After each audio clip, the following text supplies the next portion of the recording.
What's going on, everybody, and welcome to another edition of College Football Showdown presented by Prime Sports World. I'm your host, Israel Rivera, and I'm running it solo dolo. Christian couldn't be here with me, Matt James couldn't be here with me today, but they will be here next week as we go over our bowl season preview special next Friday. But we got a lot to uncover this week. This is quote unquote the Heisman special. You know what? I want to put some music on real quick. Let me put some music on real quick because I gotta take it to the portal here about what we about to get through. But anyways, this is my intro music. Please like, share, and subscribe to the podcast at Prime Sports World. Go subscribe to our Facebook page and both of our Facebook groups at NFL Supreme and NBA Supreme. Go like David's Twitter page at PSW_David. I got my own Twitter page, PSW_Izzy. Izzy, or at Izzy underscore at PSW. And also go ahead and like the Daily Blitz. Go ahead and follow Christian's blog at dailyblitz.blog. I always got to shout my mans out at the dailyblitz.blog on Monday Evening Quarterback, bringing you that hot content. He already dropped his reveals for this Sunday, so don't miss that as he drops his shameless plugs for the games this Sunday, his top games of the week. And also, catch Monday Evening Quarterback on Tuesdays with Christian. That's my man's. Always got to shout him out. He'll be back here next week, as everybody knows that. But man, we got a lot to uncover. We're gonna talk about the awards list. Not too long of a show. Talk about the awards list. Just go over some of the guys that won the awards, some of the finalists. We'll talk about the Heisman. We're just a little under 24 hours. No, I think a little under 24 hours. A little over 24 hours. The Heisman Trophy ceremony will be tomorrow at 8 p.m. Eastern Standard Time in New York City. So you guys don't want to miss who's going to be the Heisman. Is it a surprise of who's going to win it? Yeah, we'll see.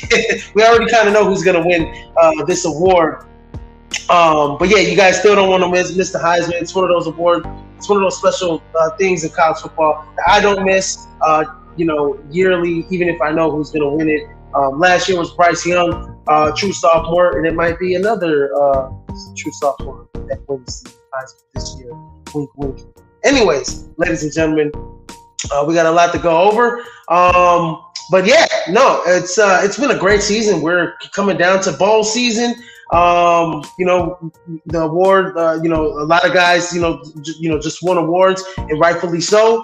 Some really good football players, and some guys didn't, but hey, they have a great future at the next level. So can't wait to tackle that on the show. But first, I will, and I do want to talk about the first thing on the subject, and I'm gonna cue my outro. I'm gonna cue my intro music into some outro music, and I'm gonna stop it right here. But anyways, first thing on the slate, Coach Deion Sanders, Coach Prime, baby, Coach Prime, and we talk about the Prime Sports World, the Prime. We're gonna talk about Coach Prime, baby. He is on the move to Colorado, who I believe only won one football game this year. They were horrible this year. But Colorado, he will be the new Colorado head football coach. There were rumors already kind of swirling for the last couple weeks or so. The deal is worth 5 years, $29.5 million, $5.9 million per season. And then he's also getting $5 million for his assistant coach pool, which is, a lot of money, for a first time, head football coach. So he's going to be able to pay his staff and bring in his, certain members of his staff to build that program in Colorado. He's already landed a few, big time recruits, 5-star recruits already.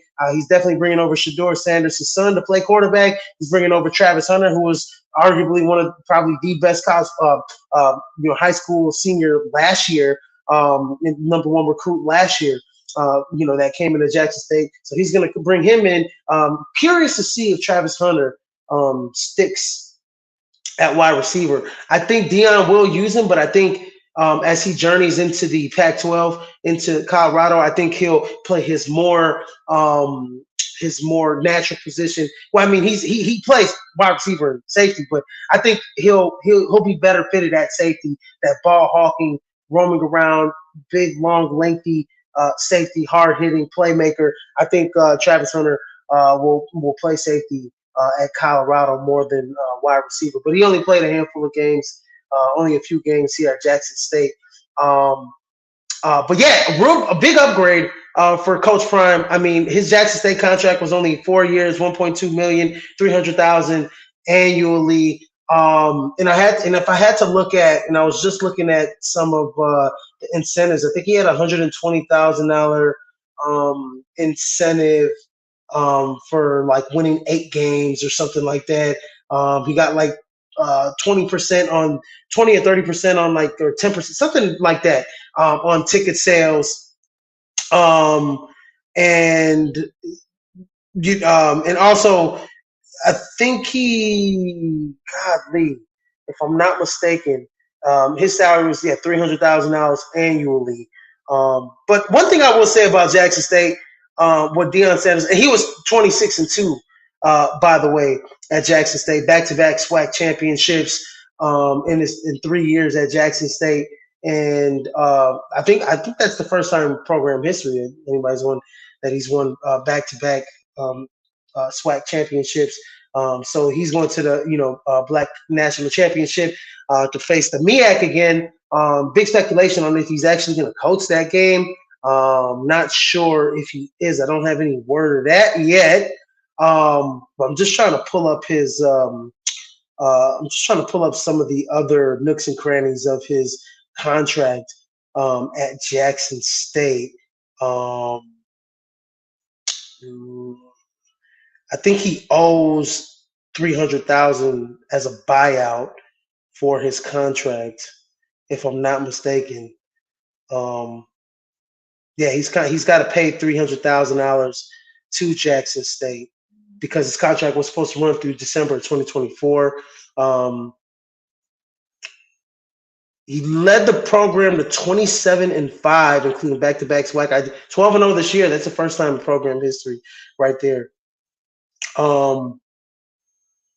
There's been a big controversy, for Deion Sanders moving to Colorado. A lot of people in the HBC community they thought that he would, stick at Jackson State long term. They didn't think he, quote unquote, sell out and go to the big, a Power 5 conference. If you guys remember, he had a spiff with Eddie Robinson Jr., his son, who coaches Grambling now, if I'm not mistaken. But his son had a little spiff and had a something that at the midfield where he didn't want to shake Deion's hand, and at the press conference he was like, "Oh, I'm SWAC, I'm the real SWAC, he's not SWAC, he'll probably leave for a Power 5 conference," and actually kind of.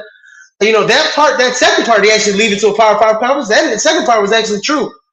But I will say this about Deion Sanders, and as I kind of look more into his contract here, I'll pull out some more details on his contract. But I will say this: what Deion Sanders did for Jackson State was unprecedented. He, brought 5-star recruits, brought literally the best recruiting class in Jackson, in the HBCU football history. Travis Hunter, multiple 5. His son was a 4-star recruit out of Texas. I think it's the Trinity Christian. His son could have played for Florida State. He could have played for a bunch of Power 5 schools, and his son ended up going to Jackson State with his dad. And Deion was actually his head football coach in high school as well. But I do want to say this about Deion. Like, he did a lot for that program. I mean, he rebuilt facilities. He donated like half his salary to rebuild facilities. He got them, a big Walmart deal. He got, he brought in great recruits. He brought in, big time deals NIL deals for some of the players. I mean, he put Jackson State on the map. He put HBCU football back on the map. And one thing I got to tell everybody about college football, and this even happens with some of the bigger coaches, like look at like Urban Meyer, for example, Nick Saban. I'll give you another example, Nick Saban, right? Nick Saban, I'll start with him. Nick Saban, and now I'll go to Urban Meyer. Same thing. This is what happens in college football. This is what happens in coaching, period. Nick Saban started out, he was the Cleveland Browns, he's the DC under Bill Belichick, right?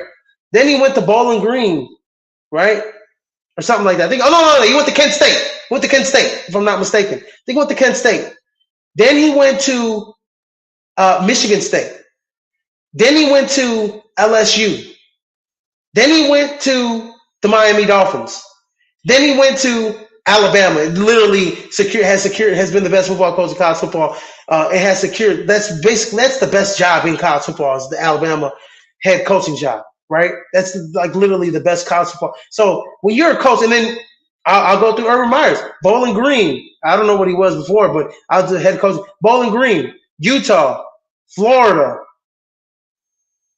Right? Took a hiatus. Ohio State. Then went to the Jacksonville Jaguars, and that was that was an embarrassment. That was an embarrassment. But yeah, then he went to Ohio State. And I'll say this. When you're a head football coach, you look to go to the next level. All the time, at all times. Even high school, college, pros. If a college football coach told you anything different, they'd be lying to you. They want to take on the next challenge. If they're content, like you rarely get like Bobby Bowdens out here who stay at, Joe Paterno's, right? Who stay at schools 20-something years at a time. You know what I mean? Like, coaches these days, man, like, these universities are throwing out buku dollars to coaches. So, for Deion to go from 4-year, $1.2 million to getting $5.9 million per season, I mean, that's a no-brainer. And then Colorado, and then, Jackson State, and we all know this has been a discussion for many years. HBCUs are highly underfunded. Facilities are, they're not up to par. Even some of the FCS schools, just like the FCS schools that play in the FCS, I mean, they are more funded than HBCU schools. So that has been a topic, and not only just the athletic department, just in general. The HBCU schools are just highly underfunded, in their institutions. And that's something that does definitely need to change. But, I don't, blame Deion for taking the next step to Colorado or any other Power 5 school, because eventually we knew that prime time, what is prime time? We know what prime time is. We know what Coach Prime is.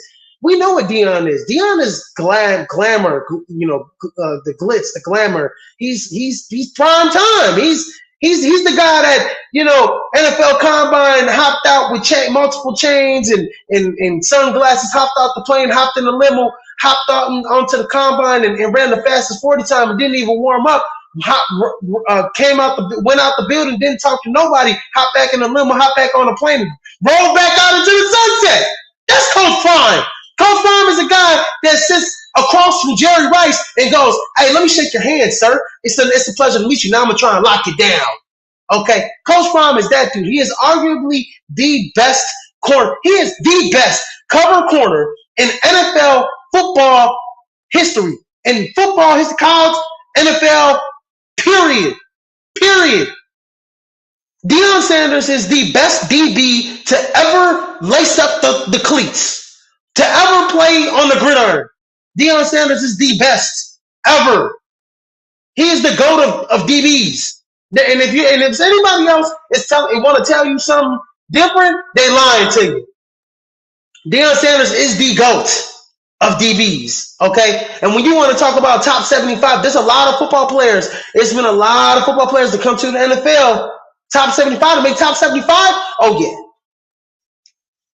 He got 3 jackets. He got a red, he got a gold. I don't even know what the other jacket is. We got 3 of them. So when you talk about Dion is a guy that always looks for the next challenge, and he's a guy, he's gonna take that money. If you weren't able to pay him, he's gonna take that money.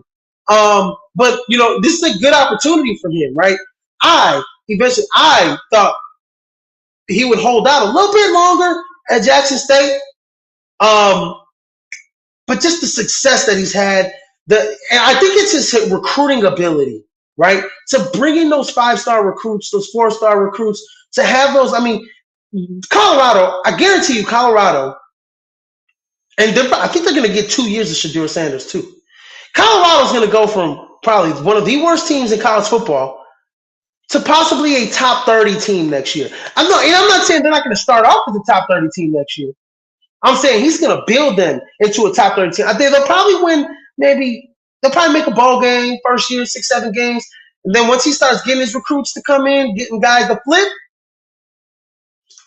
Colorado's going to be back in the top 25 year after year every time Deion's on the sidelines. Easily. In my opinion, I think Deion eventually wants to end up at Florida State. But Mike Norvell has done such a hell of a job at Florida State that position ain't open just yet, right? Give it a couple years. Well, let's see what the sustained success is going to be at Florida State. Mike Norvell has had some good recruits come in, got a great quarterback, got a good defense. I think that team's going to be a top 10 team next year. I think that team's going to be a top 10 team for the next couple years. But after that, it's all about sustained success. What do you do after that?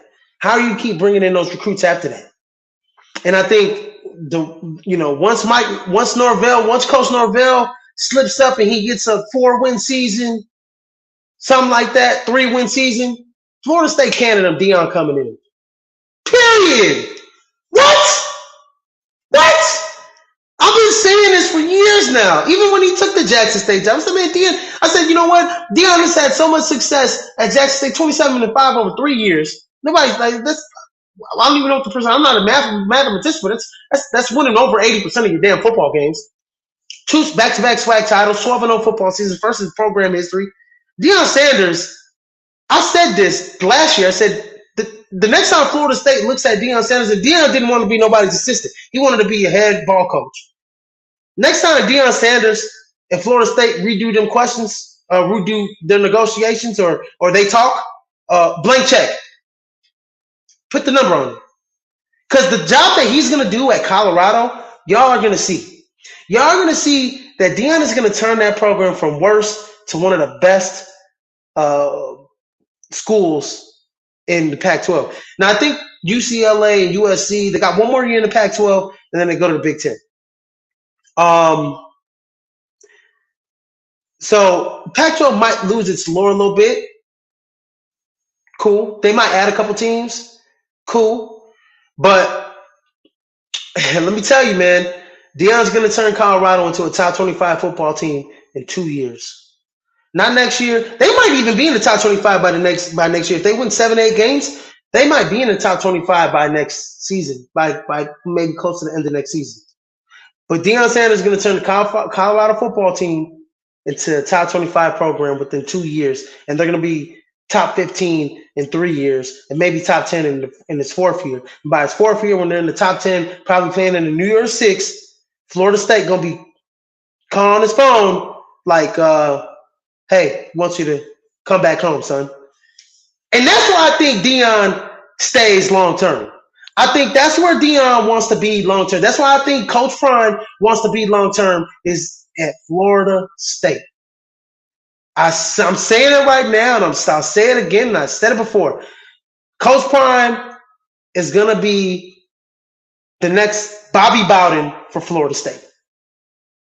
He's going to be the next Bobby Bowden. He's going to be what Bobby Bowden wanted Jimbo Fisher to be. He's going to be what Bobby Bowden wanted Jimbo Fisher to be. Bobby Bowden wanted Jimbo Fisher to be there 20-something years. Well, Jimbo said, no, I want to take Texas A&M. They owe me a lot of money. And the TV deals, SEC, I don't know. I don't want to stay here at Florida State. Well, Deion going to go to Florida State. He's going to turn Florida State back into a national powerhouse. Year after year, they're going to be in the CFP in the top 10 when Dion gets there. Hands down. Hands down. I'm going to call it right here now. What's this? December 9th, 2022, 5:31 p.m. Israel Rivera said Deion Sanders, Coach Prime, is going to eventually end up at Florida State, and he's going to be what Bobby Bowden wanted Jimbo Fisher to be. He's going to be the next Bobby Bowden at Florida State. He's going to turn Florida State into a national powerhouse. Period. Lock it in. Lock it in. And you guys will laugh at me all you want and say, "Oh no, Deion's a snake." Oh, he'll probably Deion don't want to coach in the pros. Why do you want to coach in the pros? Why would Deion want to coach in the pros? When you could, we've seen it with Nick Saban, we've seen it with all these coaches. Man, they get money. Come on.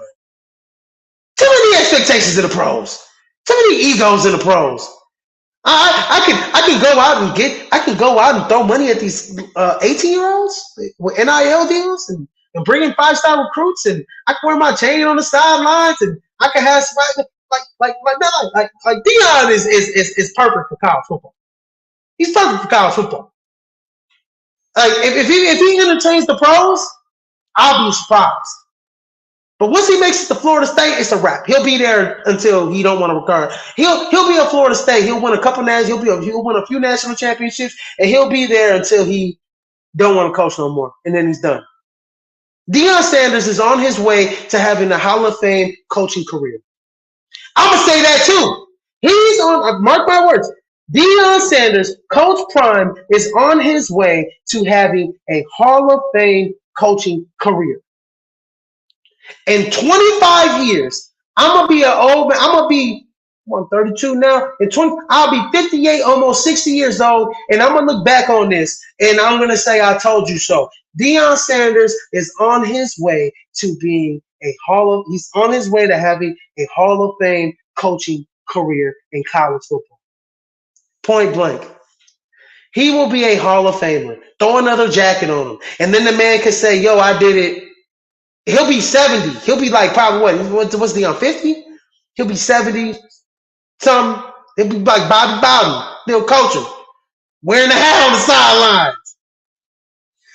Deion will be a Hall of Fame coach, and he could throw another jacket in his closet. This guy is this guy is one of the best to ever do it in football, period. Trust me. But I don't blame him for leaving Jackson State. I know a lot of people are mad. You know, he even said, "Oh, God told me, God called me to Jackson State." And, people thought that he was going to stay there forever. He was going to put Jackson State. He did put Jackson State back on the map. He did put HBCUs on the map. Now it's time for, HBCUs to, other people, other alum, maybe, that played in the NFL or other, talents to come to HBCUs and kind of take the mantle and go with it. And that's just my take on it. But you guys let me know what you think about that in the comment section about Coach Prime's move as he is the Colorado new Colorado head football coach. Next topic, we got the award winners, and look, let me tell you, man. No surprise here with the College Football Player of the Year. It was a sweep with the Maxwell and the Walter Camp Award. Caleb Williams, I said it all year round. He is the best college football player in the nation, hands down. I know C.J. Stroud was atop that Heisman list all year. Caleb Williams was right there at number 2 and number 3. Bryce Young was quickly falling down, but Caleb Williams is the best college football player. Over 4,000 passing yards, 37 touchdowns and 4 interceptions, 86.5 QBR. Completed 66% of his passes, 9 yards per attempt, 10 rushing touchdowns. I mean, you're talking about a kid that almost 47 total touchdowns.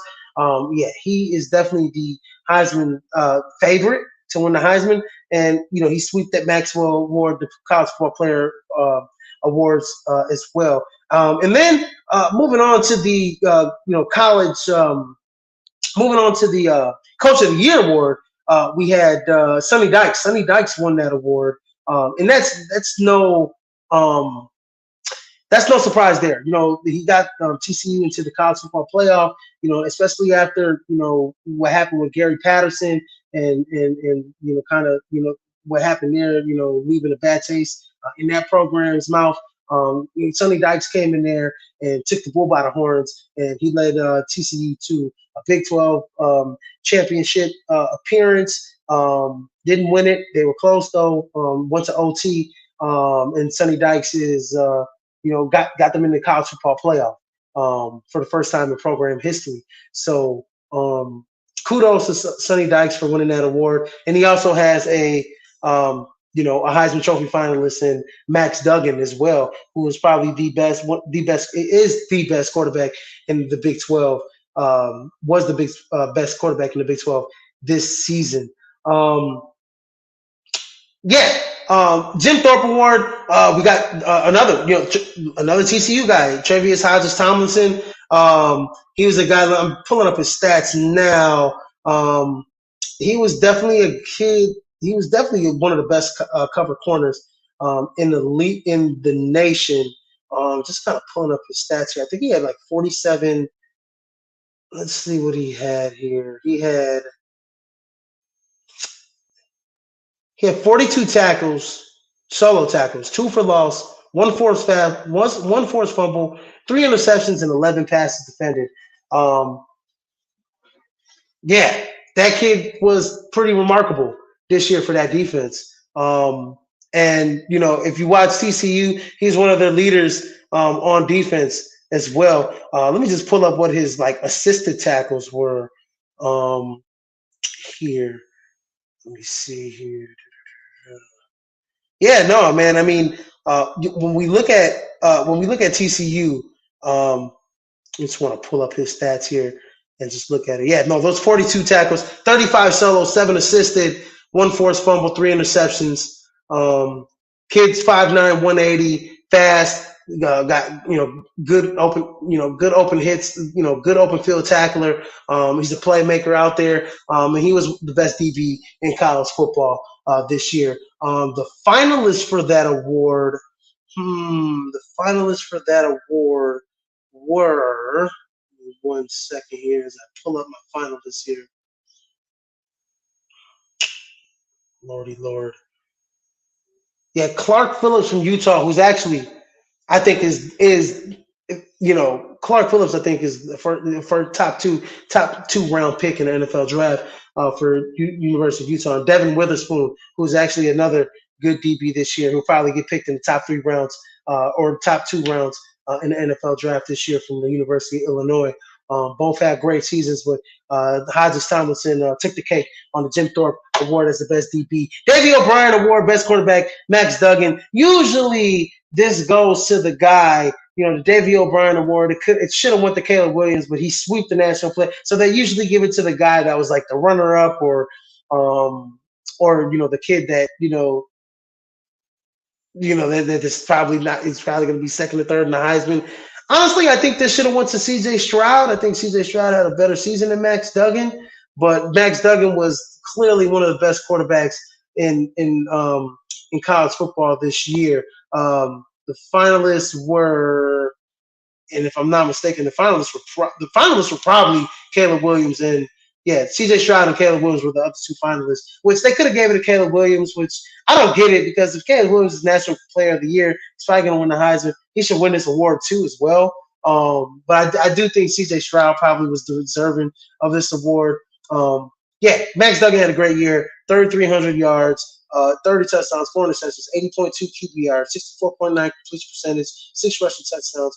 When I look at C.J. Stroud, kind of similar, 3,340 yards, just 20 more passing yards, 37 touchdowns, 6 interceptions, better QBR at 87.6, completed more passes at 66.2 per completion percentage, and he had an 11 and run record. He had 1 loss as well to Max Duggan. So, when you look at it, you can make the argument that C.J. Stroud has more weapons at his disposal with Buka. I know Smith and Jugwell didn't really play this year. Marvin Harrison Jr., Trey Henderson. So, I think, Ohio State definitely had a bevy of weapons for CJ Stroud to have. But yeah, Max Duggan was pretty lights out, best quarterback in Big 12 this year. And trying to look up what he some of his because I know he broke some type of record here in the Big 12. I think it was a completion percentage record or something of that nature.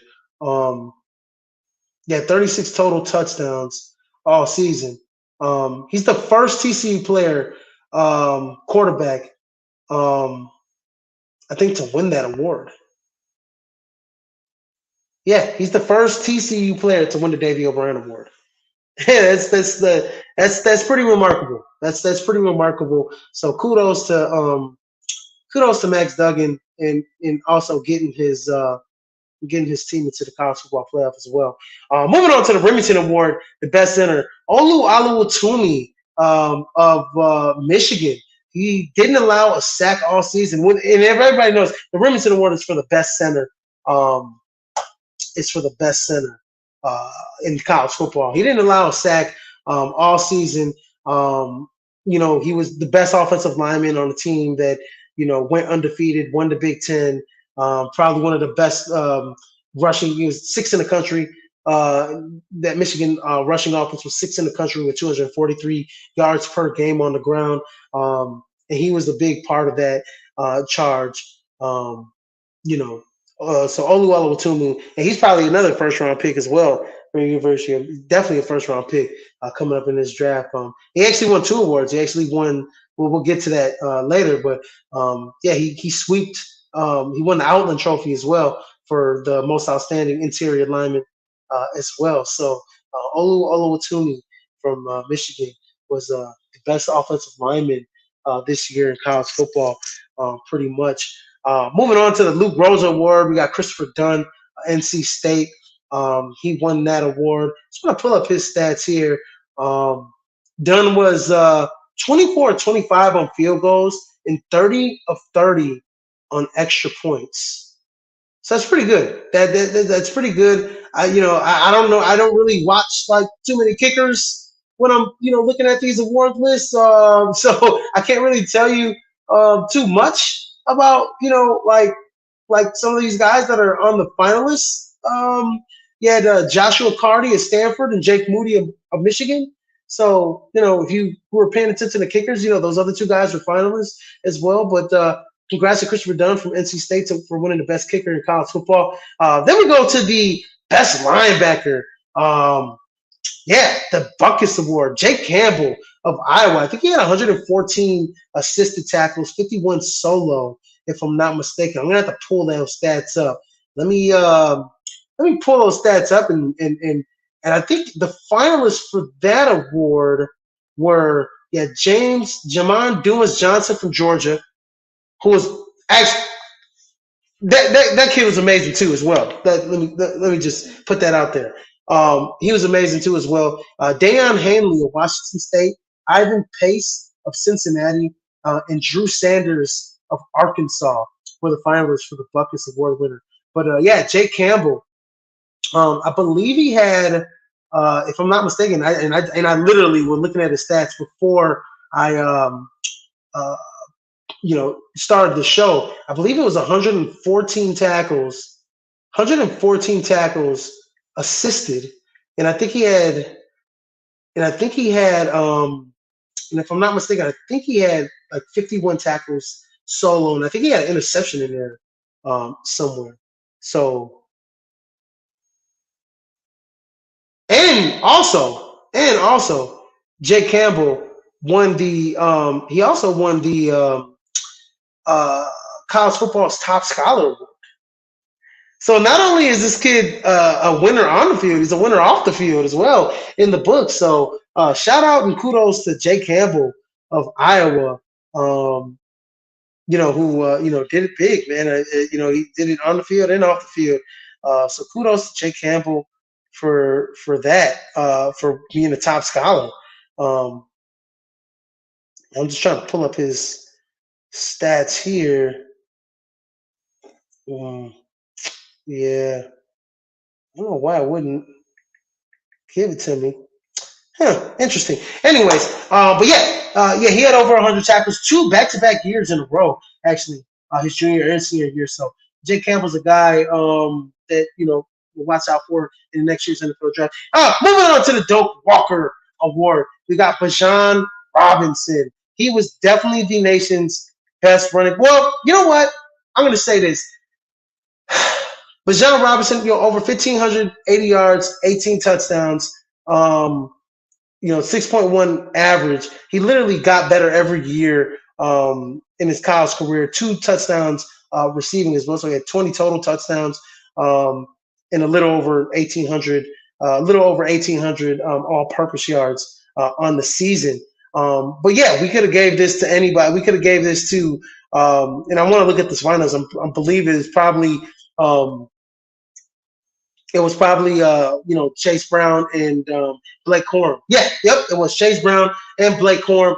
Both, and honestly, you could have gave it to either. You could have gave it to either one of these guys. Honestly, in my opinion, Chase Brown had an excellent season. Let's just highlight his season here at University of Illinois. Yeah, Chase Brown had an excellent season for the University of Illinois. At some point, he was a Heisman Trophy candidate in my book. He had a little over 1,600 yards. 5 yards per carry, ran the football a little bit more. They had more of a running offense in Illinois, but he had only 10 touchdowns on the ground as opposed to 18 touchdowns on the ground. And he had 3 touchdowns receiving, so he had 13 total touchdowns. And then when I look at Blake Corum, you know what kind of I think hurt Blake Corum? He wasn't able to. He was limited after that knee injury in the last game of the season. Then he didn't really play, and he was limited in the Big Ten championship game. And then I don't even think he's going to play in the CFP this year. But yeah, Blake Corum had a little over 1,400 yards and 18 touchdowns on the ground, the same amount as Bijan Robinson, and he had only 1 touchdown receiving with less receiving yards. So he had 19 total touchdowns and only just a little over 1,500 all-purpose yards. So yeah, Bijan Robinson definitely more talented in my opinion. Just like got that Reggie Bush to him. Got that wiggle to him. He's definitely the best. In my opinion, when I look at, the eye test, right? I look at Caleb Williams, even though he's a true sophomore, he's the best college football quarterback, in my opinion. When I look at the eye test for Bijan Robinson, I think he's the best college football running back, but it's debatable. I think Blake Corum, even though he's, 5'8", 210, I look at like a guy like Chase Brown is a little bit bigger. I really like Chase Brown at the next level. And I like Bijan Robinson and Chase Brown at the next level. You got another kid, and you got a couple other guys. Kendre, godly names. Kendre Miller from TCU is another really good running back. This year had over 1,300 yards, 17 total touchdowns. He's another guy that's going to be good at the next level, in my opinion. At 6 foot, 220, he's a bowling ball. He's a physical north-south runner, and he's definitely one of the guys that's in the CFP as well. He didn't give you much receiving the football out the backfield, but he gave you enough, running the football. And he was up there with Bijan Robinson. I would say they were very similar seasons. Ran the ball less, had a 6.2, had a higher yards per carry average at TCU, but he didn't make the finalist cut. But Kendre Miller was well deserving to be, mentioned as a Doak Walker Award recipient as well. Continuing on, we got the Biletnikoff Award, and Jalen Hyatt of Tennessee takes that award. Let me tell you, man, Jalen Hyatt is a big dude. I mean, Jalen Hyatt is what? And let me tell you the finals for the Biletnikoff Award. Marvin Harrison Jr., Xavier Hutchinson from Iowa State, and Jalen Hyatt. Marvin Harrison Jr., he is a future star. I'll tell you that right now. But let me tell you about Jalen Hyatt, man. Jalen Hyatt, I believe let me just pull up some of his stats here, and they were remarkable. 8 receiving touchdowns on 20-plus yard throws this season. When you talk about big play threat, Jalen Hyatt, that led all receivers in the nation. Yeah, Marvin Harrison Jr., he caught 72 passes for over 1,100 yards and 12 scores. But Jalen Hyatt, I mean, those numbers were crazy. I mean, against ranked opponents, Jalen Hyatt, 37 catches, 602 yards, 9 touchdowns. Marvin Harrison, 22 catches, 361 yards, and 1 touchdown. I mean, that's right there. I mean, that separates you right there. Like those numbers separate you right there. But Marvin Harrison Jr. was well, deserving of winning it. But Jalen Hyatt, 67 catches on the years, over 1,200 yards, 15 touchdowns. So yeah, he definitely did impress all year. I mean, when I looked at Jalen Hyatt, I saw a big, tall, fast, not big in terms of brawn, but I saw a lanky, tall wide receiver from Tennessee that at 6 foot 180, he's got long arms, he's got great range, he's got good catch radius. He's a big play wide receiver. 15 total touchdowns, and I just mentioned he's killing ranked opponents this season. So Jalen Hyatt was definitely well deserving of winning. And I mean, going from his sophomore season to his junior season, let's look at his sophomore season stats. 21 receptions to 226 yards, almost 1,000 yard difference, more than 1,000 yard difference from his sophomore year to his junior season, and literally 13 more touchdowns, and literally he tripled his catches. So Jalen Hyatt, well deserving of this award. He'll be a first round pick in the NFL draft coming up next season. And then Xavier Hutchinson's another kid. There's a lot of good wide receivers. The kid from TCU is good. Godley, the kid from USC is good. But yeah, when I look at the Xavier Hutchinson, he's another good guy. Another good kid out of Iowa State. I'm pulling up his stats right now as well. He had 107 catches, 1,100 yards, 6 touchdowns, and he's 6'3", 205. That's a big boy. So he'll be looked at the next level. First 2 rounds, he'll probably be picked. He's one of the best wide receivers in the nation as well. So yeah, no, Jalen Hyatt's definitely one of the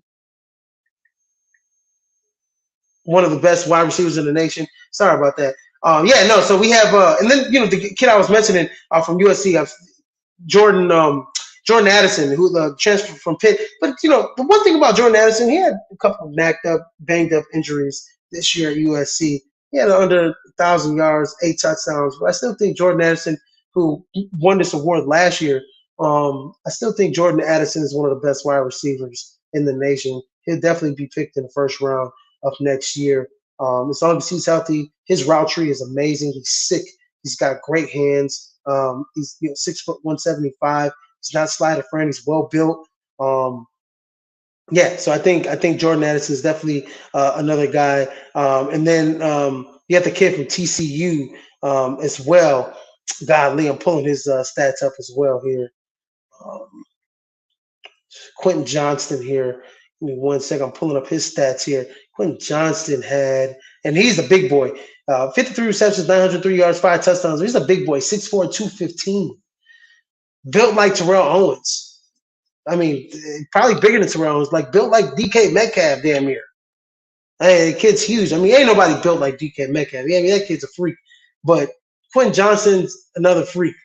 Like he's fast, he's big, he's strong. So he's another guy. But absolutely, Jalen Hyatt was the best wide receiver in college football, hands down. Moving on to the Mackey Award, we got the best tight end. We got Brock Byers of Georgia. He swept that award.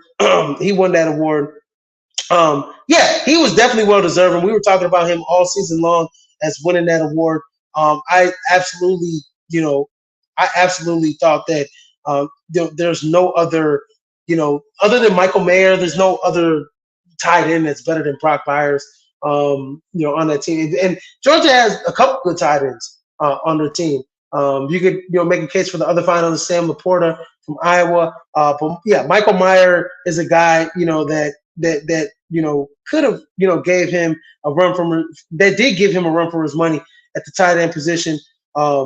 Let's pull up some of Brock Byers' stats here, because I think let me look at what he did in SEC. That was first player in Georgia history to win that award, by the way. caught 52 passes, 726 yards, and 6 scores. Um, Whew, man. Michael Mayer had some great stats too. 67 catches, 809 yards, and 9 touchdowns. Um, and people could say that that was, Brock Byers pretty much like that was an upset in a way. It should have went to Michael Mayer. And I was just pulling on Michael Myers stats too. I honestly, in my opinion, I think at the next level they're both going to be good. But I think Michael Mayer had better stats. I think he just played on the worst team. He played for Notre Dame as opposed to playing for Georgia. And for Georgia, Brock Bowers is literally like probably the best receiving option. Probably, probably, probably no, not probably. Yes, he was. He was for Stetson Bennett. So, but yeah, Michael Mayer was probably the best receiving option for Notre Dame as well. But they just didn't win as many games as Georgia. They didn't go undefeated either, and they're not playing the college football playoff. So, kudos to Brock Bowers for winning that award. But Michael Mayer was definitely well deserving of that award. And then we'll sweep through these. Outland Trophy, Best Interior, I brought it up earlier. Olu Alawatimi from Michigan, the center, won that award, won the Outland Award. The Great Guy Award goes to the best punter, Adam Korsak of Rutgers. Shout out to Adam Korsak for winning that award. And then the sweep of the DPOY. The sweep of the DPOY, the Bednar Award and the Bronco Nagurski Award. Both of them went. Both of them went to Will Anderson from Alabama. Yes, you know what? I'll say this. Godly, Will Anderson is amazing. I mean, he's well deserving of winning those awards. By the way, that's all I got to say. He's well deserving of winning those awards. Will Anderson is the third Alabama football player to win the Bednarik Award. He had 51 tackles, 17 for loss, 10 sacks, 12 quarterback carries, and an interception on the season. And that was basically facing a double game in, game out. I mean, they were chipping them, doubling them, sometimes triple teaming Will Anderson. Because last year he had 17 and a half sacks in 2021. So, if that film gets out, if he has 17 and a half sacks, and I actually predicted him to break T. Sizzle's sack record. I think it's 24 sacks. I predicted him to get like 25 sacks this year. I thought like nobody would be able to stop him at all. But yeah, they double teamed him and triple teamed him to death. And yeah, he only got 10 sacks on the season, but he was a force of nature. He was definitely the best. Defensive player of the year. Best. Anytime you get a double team or a triple team regularly, every snap, week in, week out, like. Yeah, you're gonna win that award. Some of the finalists for that award, let me pull it up. Some of the finalists for that award, you got the kid from USC who I really love, Lofi I can't even pronounce his name. Lee. What's it? Tulu? No, it's Tulu Tui Pulotu, defensive end from USC. I think he was deserving. To be considered. I mean, I don't think he, is better than, Will Anderson. You got Ivan Pace, who was up for the Buckets Award, at the linebacker position, really more of like a linebacker edge rusher position. But yeah, I think Tui Pelotu from USC. Let's pull up his stats. And I've been talking about this kid all season, man. I think this kid's going to be a force. He can play inside. He can play outside for the USC Trojans. He's a big kid. He's fast, got a quick first step. He's dominant. 6'4", 290. He's a junior. He had 12 and a half sacks this year, which was first in the nation.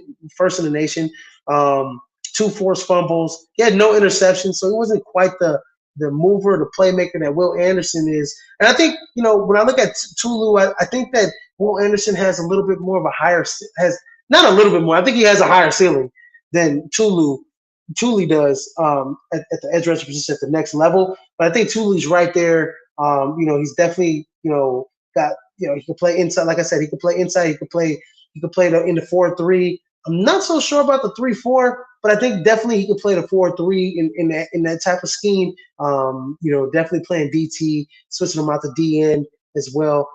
He's definitely built in that mold. But I do believe that truly was deserving to be a finalist for both of those awards, and he was. So shout out to him. I had an amazing season. Led the nation in sacks. That's very hard to do as a junior. So he'll be a first round pick next year as well. But that wraps up the awards list, basically. For this season. Shout out to all the awards winners this year for winning, and yeah, good luck to whatever future endeavors that you have. Maybe that's the NFL draft, or maybe that's getting ready for your bowl game, Senior Bowl, or getting ready for your next college football season. I hope and wish the best for all of you young men that won this award, and all of the young men that were the finalists for this award as well. Moving on to the final Heisman watch as we're approaching the 24-hour mark before the next Heisman Trophy winner, before the Heisman Trophy presentation is to be announced. Coming up on it, we got Caleb Williams, C.J. Stroud, Max Duggan of TCU, and Stetson Bennett of Georgia, all being invited to New York City, and all rightfully deserving to be Heisman Trophy finalists. Touch on this a little bit. Caleb Williams was probably number 2, number 3 all season until C.J. Stroud lost to Michigan like that. That was supposed to be his Heisman moment. He didn't grasp it. Caleb Williams had a Heisman moment against Notre Dame. He grasped it. He took hold of it. He's the best college football player in the nation. I think if C.J. Stroud would have had a better game, beat Michigan, we'd be talking about C.J. Stroud winning this award list. But I think Caleb Williams, not that I think, I know Caleb Williams is going to win this award. Another sophomore, because Bryce Young won it last season. Another sophomore winning this. And I actually got this in right order as well. I think Caleb Williams is going to be the Heisman Trophy winner. C.J. Stroud to come second in the Heisman voting. Max Duggan to come third. And I think Stetson Bennett will come last. One thing about Stetson Bennett, and I'm going to touch on him. This is a guy, he's a big game quarterback. I'll say this. He doesn't have like the greatest arm. He's a playmaker though. 3,400 passing yards, 20 touchdowns, 16. He's a walk-on. People forget this. Okay? If you're a casual, you think, oh, Stetson Bennett, Georgia. Yeah. No, this kid was a freaking walk-on. He's a Heisman Trophy finalist for Georgia. Okay? So let that sink into you guys for a little bit. Okay? Hard work pays off. Stetson Bennett, over 3,400 passing yards, 20 touchdowns, 6 interceptions, 86.3 QBR, pretty good, one of the tops in the nation, 68.1% completion percentage. That is really good. That is really good. He was accurate with the football. He had 7 rushing touchdowns. So he had 27 total touchdowns on the season for Stetson Bennett as he leads the number 1 team in the nation into the CFP. Stetson Bennett's season should not be ignored at all this season. It's one of the best quarterbacks, one of the best players in the nation. Is leading number 1 team in the nation. He's a leader. He had an up and down career in a way. He won before he took control of that quarterback job last year. He was a walk-on. He's this kid, man. This kid can ball in big game situations. You put him in a big game situation. I mean, against Oregon, number 1 game of the season. Oregon is a top 10 team in the nation. Blew him out the water. Had a hell of a game against Oregon. Nothing but big game wins. Against Tennessee, had a big game. Against LSU, had a big game. I mean, this kid's a big game quarterback, man. Last year against Alabama, big game. And I look forward to, in the CFP, he's going to have big games for them too. This guy has moxie. He's a leader. He's a guy that when the challenge is in front of his face, he faces it head on. This guy Stetson Bennett is a gamer. This season should not be ignored at all. As he's rightfully so should be as a Heisman Trophy finalist. I think there should have been a 5th one. I think either Hendon Hooker or Blake Horn should have been invited. Just kind of courtesy. I think Hendon Hooker had a hell of a season for Tennessee. Kudos and Godspeed on your recovery, young man. Blake Horn, kudos and Godspeed on your recovery, and both of you guys at the next level. They were well deserving of being invited to New York to be celebrated on what amazing seasons they had. More or less, Blake Corum, yes. Hendon Hooker, yes. I think Hendon Hooker should have been invited. I just like to give some guys some courtesy. He had a hell of a season for Tennessee. He was well on his way to winning the Heisman this year. If he didn't get injured, didn't lose to Georgia, obviously didn't lose to South Carolina. He was balling in that South Carolina game before he went down with the ACL injury. Um, but yeah, I think Hendon Hooker was on his way to winning this award before he went down. That's how close this award was between like Caleb Williams, C.J. Stroud, Hendon Hooker. I really didn't think Max Duggan stood out from that pack. I think he was kind of on the outside looking in. Bryce Young just kept falling this season, kept falling. Blake Corum was always on the outside looking in my opinion. Stetson Bennett was always on the outside looking in. Will Anderson, I just didn't think he was like. I think by week 5 or 6, I was like, I think Will Anderson is like he's not going to break the sack record if he can't break the sack record. And rarely do defensive players win this award. Charles Woodson was the last one, but he also played offense and special teams for University of Michigan. So, but yeah, Charles Woodson was the last defensive player to win the Heisman Trophy. Um, yeah, no, I totally, I think that Hendon Hooker should have been well deserving, um, to be invited to the to the ceremony at least. But yeah, if I had to pick a winner, it's gonna be Caleb Williams, hands down. He's gonna win. He's gonna win this award, um, and it's no shocker that he'll win this award. Um, so, um, yeah, you guys tune in 8 p.m. Eastern Standard Time. You can catch it on ESPN or Fubo TV. And this is tomorrow, the Heisman Trophy award ceremony. So you don't want to miss it. I always love watching this award just because it just kind of just microcosm of, they put a highlight on all these guys, all these young men's seasons, and put rightfully so, put attention to these guys and, cap it off. I remember from my school at NIU, Jordan Lynch being invited to New York City was a big thing. First MAC quarterback to even be considered or even invited to the Heisman ceremony. For him to be highlighted in that regard was a big thing. So some of these guys and some of these schools, these are big moments for them. Max Duggan at TCU, this is a big moment for him. This is a big moment for TCU. How many guys are in the Heisman? I mean, before him, maybe LaDainian Tomlinson, maybe. So yeah, Max Duggan, well deserving of being invited to New York City. But ladies and gentlemen, this has been a hell of a show. For me, I've been rambling on for about an hour now. I might be tired of talking, but let me tell you guys go please like, share, and subscribe to podcast, The Prime Sports World. Go ahead and like our Prime Sports World Facebook page. Go ahead and like our Prime Sports World YouTube page. Go ahead and like our Prime Sports World Twitch page. And we'll be putting these on Apple Music and Samsung and Spotify sooner rather than later. So you guys catch that. Go ahead and like the Daily Blitzed Out blog, which is Christian's website as well. Go ahead and like Monday Evening Quarterback, which airs every Tuesday. So you guys don't want to miss that content from Christian as he drops his shows every Tuesday.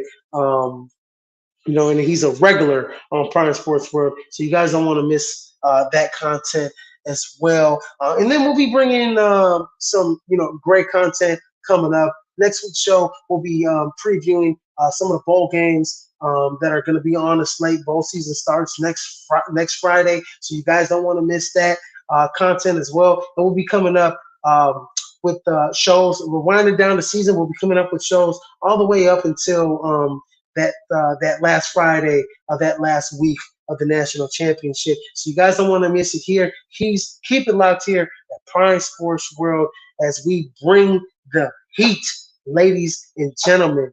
And if I miss you and I gotta go, but I don't want to leave, but I gotta go right now. I'm gonna just let y'all know that, and I'm gonna sit y'all here. So hey, ladies and gentlemen, as I like to leave this show, good afternoon, good evening, and good night, ladies and gentlemen. Peace out, and I'll see you guys another time.